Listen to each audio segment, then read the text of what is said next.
Freda's Adopted Grave by L.M. Montgomery. North Point, where Freda lived, was the bleakest settlement in the world.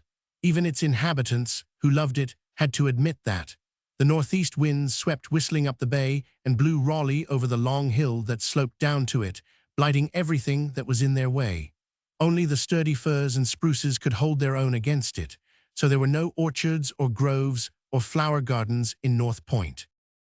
Just over the hill, in a sheltered southwest valley, was the North Point church with the graveyard behind it, and this graveyard was the most beautiful spot in North Point or near it. The North Point folk loved flowers.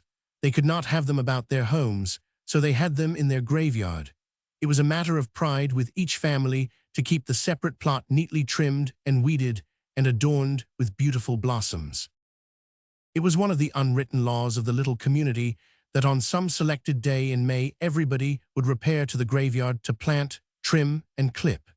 It was not an unpleasant duty, even to those whose sorrow was fresh.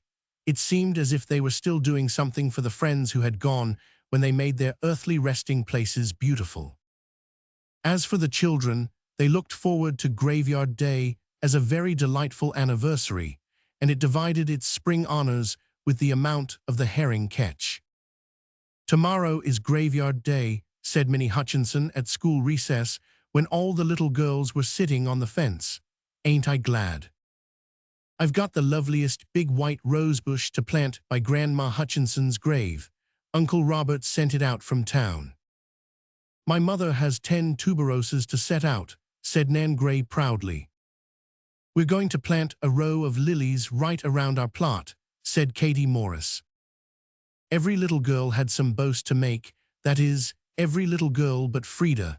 Freda sat in a corner all by herself and felt miserably outside of everything. She had no part or lot in Graveyard Day. "Are you going to plant anything, Freda?" asked Nan with a wink at the others. Freda shook her head mutely.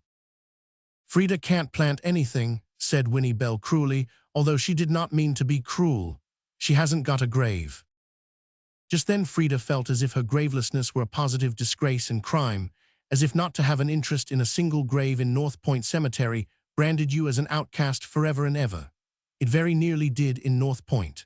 The other little girls pitied Freda, but at the same time they rather looked down upon her for it, with the complacency of those who had been born into a good heritage of family graves and had an undisputed right to celebrate Graveyard Day. Freda felt that her cup of wretchedness was full. She sat miserably on the fence while the other girls ran off to play, and she walked home alone at night. It seemed to her that she could not bear it any longer. Freda was 10 years old.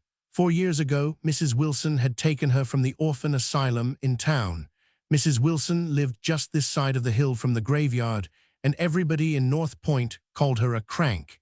They pitied any child she took, they said. It would be worked to death and treated like a slave. At first they tried to pump Freda concerning Mrs. Wilson's treatment of her, but Freda was not to be pumped. She was a quiet little mite, with big, wistful dark eyes that had a disconcerting fashion of looking the gossips out of countenance. But if Freda had been disposed to complain, the North Point people would have found out that they had been only too correct in their predictions.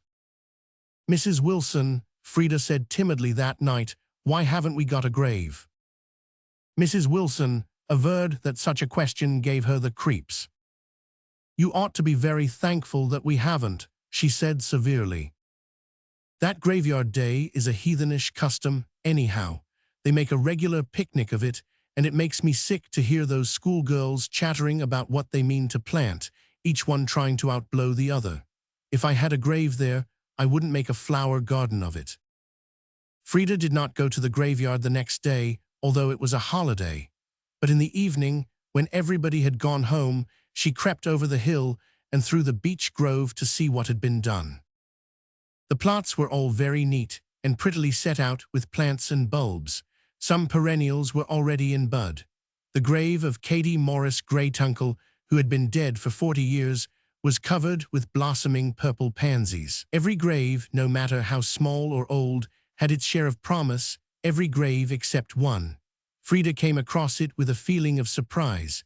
It was away down in the lower corner where there were no plots. It was shut off from the others by a growth of young poplars and was sunken and overgrown with blueberry shrubs. There was no headstone, and it looked dismally neglected. Freda felt a sympathy for it. She had no grave, and this grave had nobody to tend it or care for it. When she went home, she asked Mrs. Wilson whose it was. "Humph," said Mrs. Wilson, "if you have so much spare time lying round loose, you'd better put it into your sewing instead of prowling about graveyards. Do you expect me to work my fingers to the bone making clothes for you? I wish I'd left you in the asylum. That grave is Jordan Slade's, I suppose. He died 20 years ago, and a worthless, drunken scamp he was. He served a term in the penitentiary for breaking into Andrew Messervey's store, and after it, he had the face to come back to North Point. But respectable people would have nothing to do with him, and he went to the dogs altogether, had to be buried on charity when he died. He hasn't any relations here. There was a sister, a little girl of 10, who used to live with the Cogswells over at East Point. After Jord died, some rich folks saw her and was so struck with her good looks that they took her away with them. I don't know what become of her, and I don't care. Go and bring the cows up." When Freda went to bed that night, her mind was made up. She would adopt Jordan Slade's grave. Thereafter, Freda spent her few precious spare time moments in the graveyard. She clipped the blueberry shrubs and long, tangled grasses from the grave with a pair of rusty old shears that blistered her little brown hands badly. She brought ferns from the woods to plant about it. She begged a root of heliotrope from Nan Gray, a clump of day lilies from Katie Morris, a rosebush slip from Nellie Bell, some pansy seed from old Mrs. Bennett, and a geranium shoot from Minnie Hutchinson's big sister. She planted, weeded, and watered faithfully, and her efforts were rewarded. Her grave soon looked as nice as any in the graveyard. Nobody but Freda knew about it. The poplar growth concealed the corner from sight, and everybody had quite forgotten poor, disreputable Jordan Slade's grave. At least, it seemed as if everybody had. But one evening, when Freda slipped down to the graveyard with a little can of water and rounded the corner of the poplars, she saw a lady standing by the grave, a strange lady dressed in black, with the loveliest face Freda had ever seen, and tears in her eyes. The lady gave a little start when she saw Freda with her can of water. "Can you tell me who has been looking after this grave?" she said. It was I," faltered Freda, wondering if the lady would be angry with her. "Please, it was I, but I didn't mean any harm.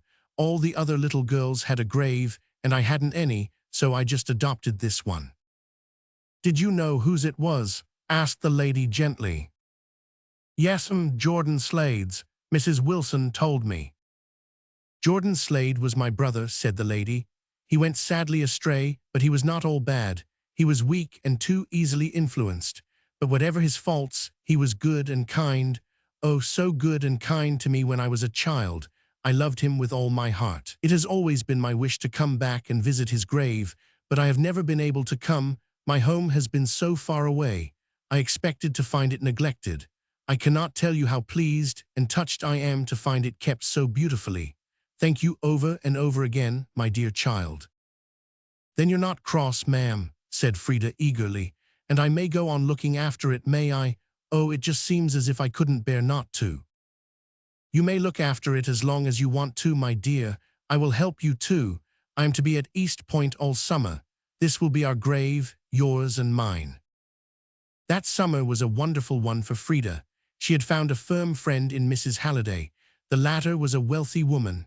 Her husband had died a short time previously, and she had no children. When she went away in the fall, Freda went with her to be her own little girl for always. Mrs. Wilson consented grudgingly to give Freda up, although she grumbled a great deal about ingratitude. Before they went, they paid a farewell visit to their grave. Mrs. Halliday had arranged with some of the North Point people to keep it well attended to, but Freda cried at leaving it. "Don't feel badly about it, dear," comforted Mrs. Halliday. "We are coming back every summer to see it. It will always be our grave." Freda slipped her hand into Mrs. Halliday's and smiled up at her. "I'd never have found you, Auntie, if it hadn't been for this grave," she said happily, I'm so glad I adopted it.